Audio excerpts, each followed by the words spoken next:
Друзья, всем привет! Сегодня вам в этом видео расскажу об одной схеме обмана, к которой прибегают работники заграничных филий государственного предприятия украинского «Документ» по отношению к украинским мужчинам мобилизационного возраста, которые находятся за границей. Я думаю, что многие из вас это уже на себе, эту схему прочувствовали. Ну, кто не знает, я с вами поделюсь в этом видео.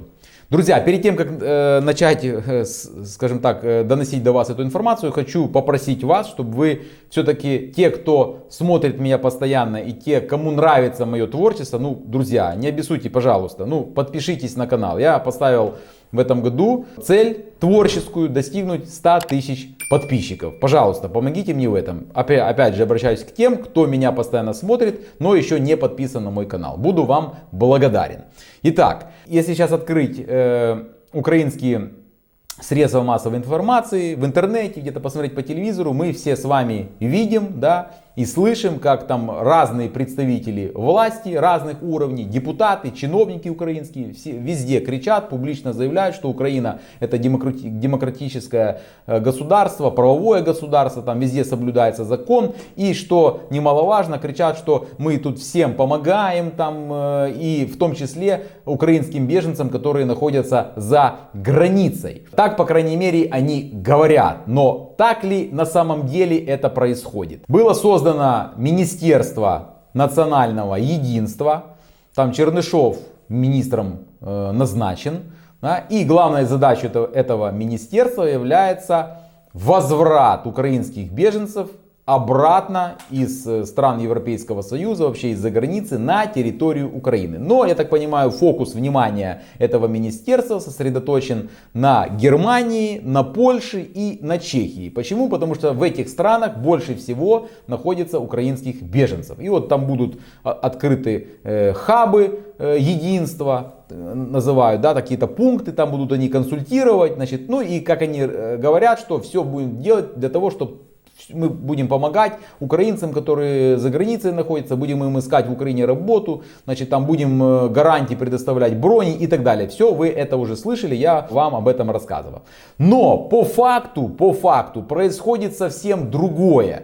То есть украинская власть дала команду своим заграничным представителям, я имею в виду работникам консульства, работникам государственного предприятия «Документ», делать все возможно, создавать разные трудности украинским мужчинам, которые находятся за границей. Только с одной целью, чтобы они из-за безысходности ситуации, из-за того, что они не могли найти решение, да, из-за создаваемых трудностей вот этими чиновниками украинскими, чтобы они возвращались обратно в Украину. Что я имею в виду? Ну, первое, это не выдача заграничных паспортов, которые были заказаны еще до вступления этого закона в силу, до 11 апреля. ДП-документ, они уже поступили до этой даты, то есть они уже паспорта были изготовлены, а все равно работники ДП-документа эти паспорта не выдают и говорят, давайте устанавливайте резерв плюс. Хотя не должны мужчины,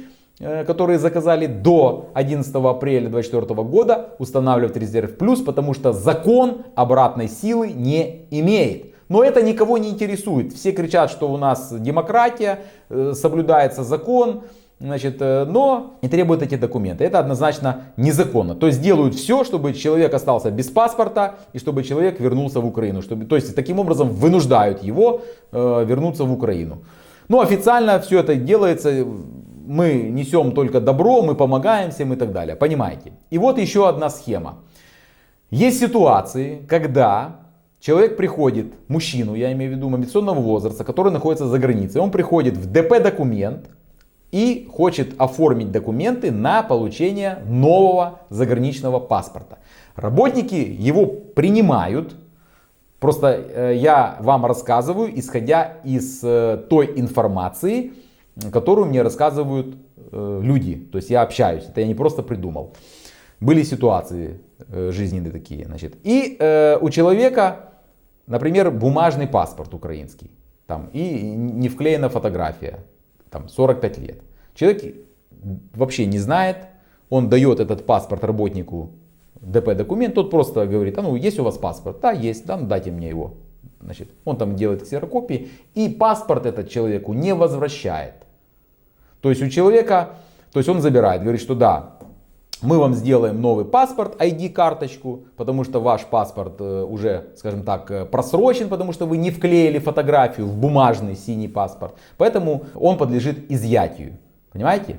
Изымать паспорт может работник миграционной службы, но не представитель государственного предприятия документ. Они это забирают, этот паспорт. Вы сами прекрасно понимаете. Да, они оформляют, человек там оплачивает, но когда уже паспорт этот готов, ID-карта и заграничный паспорт, то человек получить эти паспорта не может, потому что у него нету резерва плюс, или у него есть резерв плюс, он его установил, он попытался там пройти, обновить свои военно-учетные данные, но в резерве плюс у него появилась смс-ка, что он или находится в розыске, потому что ему в Украине уже прислали повестку, он ее не оплатил, он сном ни духом об этом не знает, да, и поэтому ему говорят, чтобы розыск снять, пожалуйста, едь обратно в Украину, возвращайся в свой ТЦК, там решай вопросы, потом приедешь к нам, например, в Варшаве, если он заказывал в ДП-документе свои паспорта, и у нас их получишь, например, да.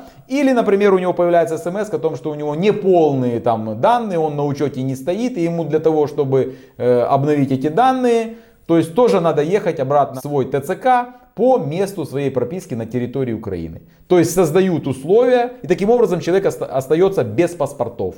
И нет у него внутреннего паспорта украинского, который его личность удостоверяет, и нету его заграничного. Только в ДИИ, возможно, там есть эти документы, если они появляются. Вот такая ситуация. То есть что делают? Делают сознательно ситуацию, при которой человек остается за границей без документов, которые удостоверяют его личность. Соответственно, пока человек находится на временной защите, вопросов нет.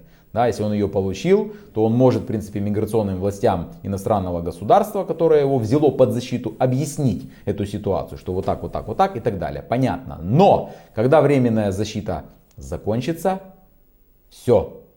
Человек единственное сможет что сделать, это прийти в украинское консульство, попросить, чтобы ему консул выдал свидетельство на возврат в Украину. И по этому свидетельству вернуться в Украину. Потому что ни один чиновник миграционной службы иностранной ничего ему не сделает, когда у человека нету паспорта.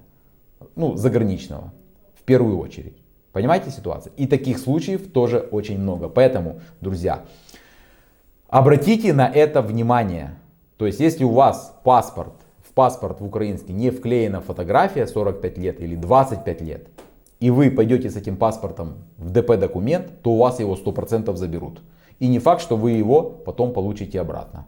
Вы должны тоже это иметь в виду. Друзья, у меня к вам вопрос. Кто сталкивался с похожей ситуацией? Было ли у вас или с вашими знакомыми вот на практике то, о чем я вам рассказал? Пожалуйста, напишите в комментариях, как это происходило, что там за проблема была. Пошел человек с резервом плюс, пошел без резерва плюс. Я даже слышал такую информацию, что дана команда, что если чиновник узнает, ну там ДП документа узнает, что у человека даже нету резерва плюс, но у него просрочен паспорт, то дана команда, чтобы он его принял и специально забрал этот паспорт внутренний, чтобы человека вообще оставить без документов. Не знаю, насколько это правда, опять же, это все слухи, я не могу это утверждать. Но это то, что мне рассказывают обычные граждане Украины, которые с такой проблемой столкнулись, за границей. Друзья, что думаете вы по этой теме? Напишите свое мнение в комментариях.